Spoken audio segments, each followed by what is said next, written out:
Sunday, this week's announcement was already printing showing more cases to come. In just less than a week, 3 cases have been confirmed. This pinching information President Salva Kiir considered to tell to the country is shocking as it comes as the country is preparing to celebrate Easter holiday. So far, we have 3 confirmed cases of COVID-19, all from the people who have traveled to Juba and Torit from COVID-19 infested countries.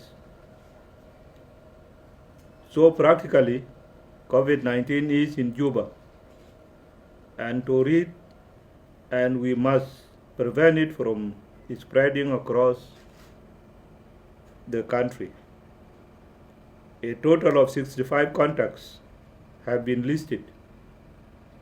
The Ministry of Health Rapid Response Teams have collected 50 samples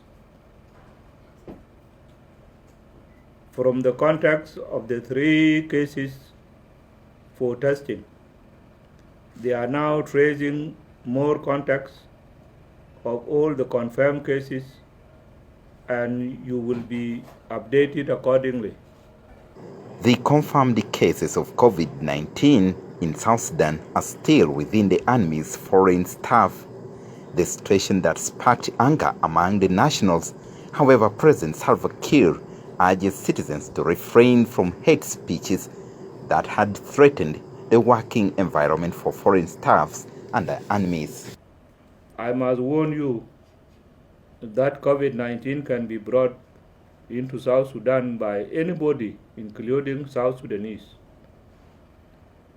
I therefore call upon you to exercise restraint and avoid hate speeches and xenophobic utterances against our guests and those who have come to provide services to us from different countries and organizations. Despite the effort by the task force to contain the virus, the public is still engaged on their social cultural gatherings that were banned in a struggle to minimize local transmission of COVID-19. The preventive measures the task force has put in place will interfere with your daily livelihood. It will restrict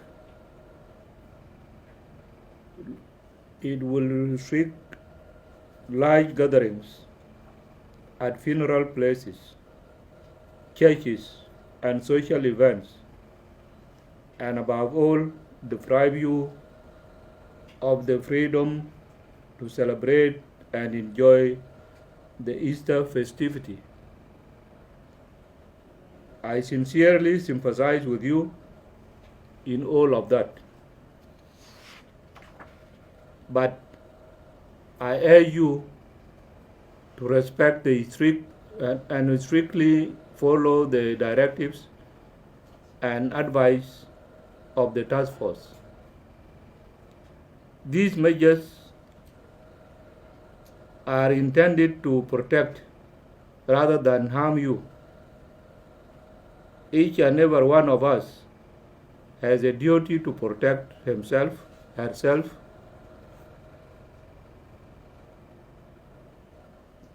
their families, and all their compatriots. Disregarding the importance of social distancing will expose our country to a high risk of transmitting and spreading the disease. The national address by President Salva Kiir comes in a time the country finally is on the verge of fully implementing the peace deal, which also has enabled joint efforts from all political arms in the country to battle against COVID-19.